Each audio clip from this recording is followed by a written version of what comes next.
Corona की पहली कामयाबी है। इसको आप कामयाबी मानते हैं? हाँ, कामयाबी मानता हूँ। जो लोग हमारे देश के लोकतंत्र के हत्यारे हैं, मर्डरर हैं, मर्डरर, ये वो लोग हैं, तो मांग करते रहते ऑक्सीजन की। ये वो लोग हैं जिन लोगों ने तबलकी जमात के नाम पे ना जाने कितने मुस्लिम समाज के लोगों के ऊपर अत्याचार किया है। देश में गृह युद्ध जैसे हालात पैदा करने के ये बहुत बड़े खिलाड़ी हैं, खिलाड़ियों के खिलाड़ी। इन जैसे पत्रकारों के कारण बालाकोट जैसी झूठी स्ट्राइक, तमाम जाने क्या ढगोसड़े, आज तक नहीं पता है पुलवामा में RDX कौन ले गया। इन जैसे पत्रकारों की देन है। पहली बार कोरोना जैसी महामारी में एक शुभ काम हुआ है कि रोहित सरदाना जी, लेकिन किसी की ऐसे इस तरीके से निधन होना नहीं करता है। हाँ, वो व्यक्त करता है। देखो, जजलोया जी के भी साथ ऐसे ही हुआ था। आगे आने वाले समय में अर्नब गोस्वामी के साथ भी ऐसा ही होगा, जैसा अभी इसके साथ हुआ है। ऐसा ही अरुण जेटली के साथ भी हो चुका है।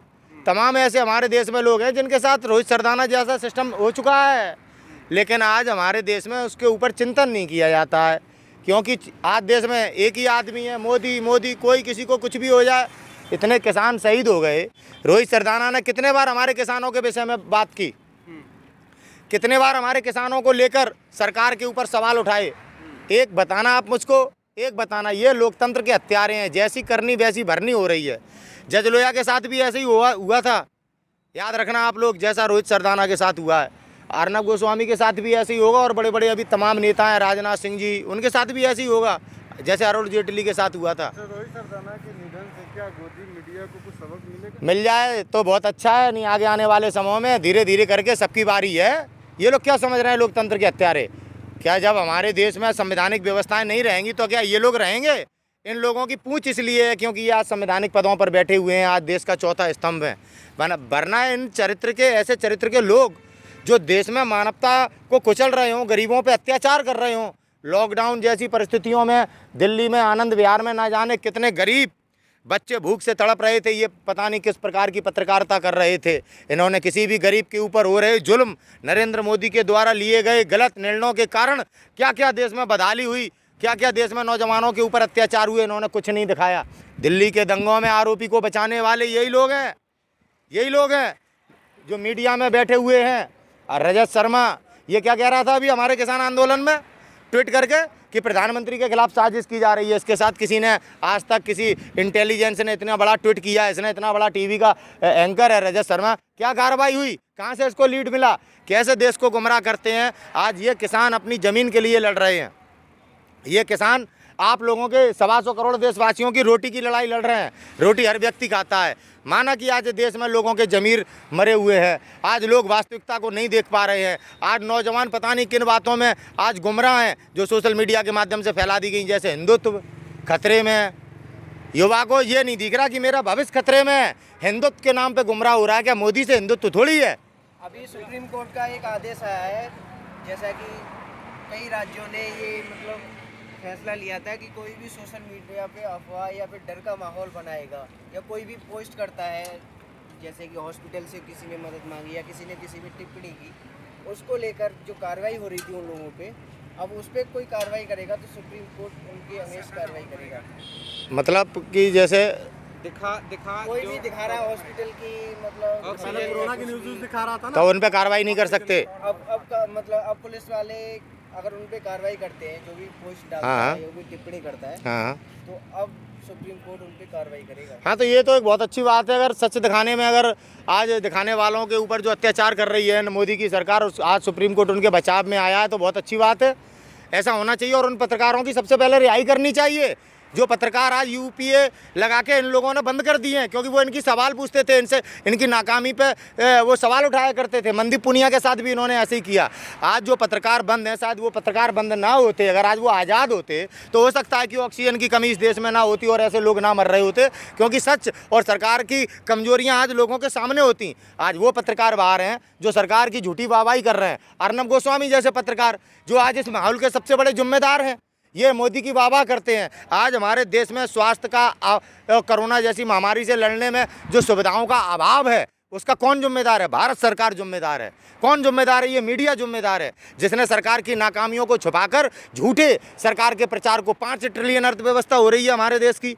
आज हम देखो 164 में पायदान पे हैं। जब नरेंद्र मोदी देश के प्रधानमंत्री बने थे तब हम 5वें नंबर पे थे, दुनिया के 10 देशों में आया करते थे। आज हम बांग्लादेश, जिसका निर्माण हमने किया, हमारे देश की सेना ने किया, आज हम उससे नीचे हैं। डूब के मर जाना चाहिए। लेकिन ये वो लोग हैं जो सत्ता के लोभी हैं, जिन्होंने देश में परिवारवाद के नाम पे हम लोगों को बांटा, जिन्होंने हमको जाति और धर्म में बांटा, जिन्होंने हमको ऊंच नीच में बांटा। ये देखिए आप, राजनाथ सिंह हमारे ठेकेदार बनते हैं राजपूतों के, इन्होंने हमारे खिलाफ कानून बनाया। ऐसे नेताओं के खिलाफ जब तक समाज के लोग नहीं खड़े होंगे, जो हमारा उपयोग करके हमारे देश को कमज़ोर कर रहे हैं। देखो, जो विश्व में सबसे ज़्यादा ऑक्सीजन का उत्पादन भारत में होता है, और जहाँ उत्पादन होता है, जिस जगह पे, जिस कंपनी में उत्पादन होता है, नरेंद्र मोदी उसे बेचना चाहते हैं, उसे बेचना चाहते हैं। आज आप देखिए, ऑक्सीजन के भंडारण के कारण लोग मर रहे हैं देश में। कौन है जिम्मेदार? सरकार जिम्मेदार है, मोदी जिम्मेदार है। जिस तरह से बीमारी फैल रही है, आपने देखा सोशल मीडिया पे तरह तरह की खबरें भी आ रही हैं, तो क्या आंदोलन हट जाएगा? आंदोलन का क्या लेना देना है इससे? आंदोलन में अभी तक कोई कोरोना पॉजिटिव पाया गया? सरकार के मंत्री हमें कहते हैं, ट्वीट करके बताते हैं, कभी आदित्यनाथ योगी, कभी गृह मंत्री, कभी और कोई मंत्री, कि कोरोना पॉजिटिव हो गए, लेकिन इन लोगों के साथ कुछ नहीं हुआ। एक गरीब जाता है और वो वहाँ से मृत्यु होकर उसकी निकलती है। लोगों को डेड बॉडियाँ नहीं मिल रही। ये किस प्रकार का कोरोना है? कैसा कोरोना है? मंत्री तो सब सही हो गए, कनिका कपूर का 5 टेस्टों के बाद भी बच जाती है, लेकिन एक आम गरीब हॉस्पिटल जाने से पहले मर जाता है। क्या है ये? आप अभी ये नहीं बोल सकते ना। आज आपने देखा कि रोहित सरदाना का निधन हुआ है। अरे ऐसे जज लोहिया का भी हुआ है, ऐसे अरुण जेटली का भी हुआ है। आप अरुण जेटली की अगर रिपोर्टें आप चेक कराएंगे तो वो भी कोरोना पॉजिटिव निकलेंगे, तब बीमारी नहीं आई थी, लेकिन वो इसी वायरस से मरे थे, उनके भी फेफड़े गले थे। ऐसे ही कांग्रेस के वो क्या नाम है, अहमद पटेल, उनके साथ भी ऐसा ही हुआ। ये एक बहुत बड़ा एक साजिश और षड्यंत्र है ये महामारी की आड़ में। आप देखिए, खुद प्रधानमंत्री ने देश को कितना गुमराह किया। 20 लाख करोड़ कहाँ गए? पैकेज कहाँ गया?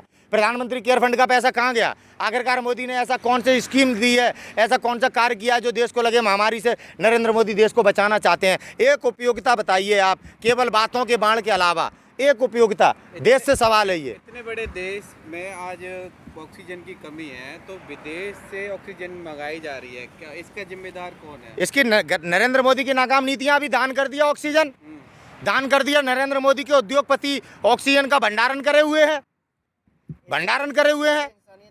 इंसानियत कहाँ दिखाई जा रही है? 7 गुना महंगी ऑक्सीजन ली जा रही है, और घाटे दिखा के आप उद्योग बंद कर देते हैं, रेलवे बेच देते हैं, LIC बेच देते हैं, जिसमें देश का भविष्य है, जिसमें देश की GDP है, जो देश की रीढ़ की हड्डी है। आपने घाटे में दिखा के आपने उद्योगपतियों को दे दी, और आप 7 गुना महंगी ऑक्सीजन खरीदते हैं हमारे देश की दान करके। National first. आपके देश में लोग मर रहे हैं, पहले आप अपने देश के लोगों की परवाह कीजिए। लोगों के साथ व्यवहार किया जाता है, ज़रूरत के हिसाब से किया जाता है। ऐसा नहीं कि अपने देश में गरीबों को आप मरता छोड़ दें और दूसरे देश में जाकर वाहवाही लूटें। ऐसे देश नहीं चलाया जाता है।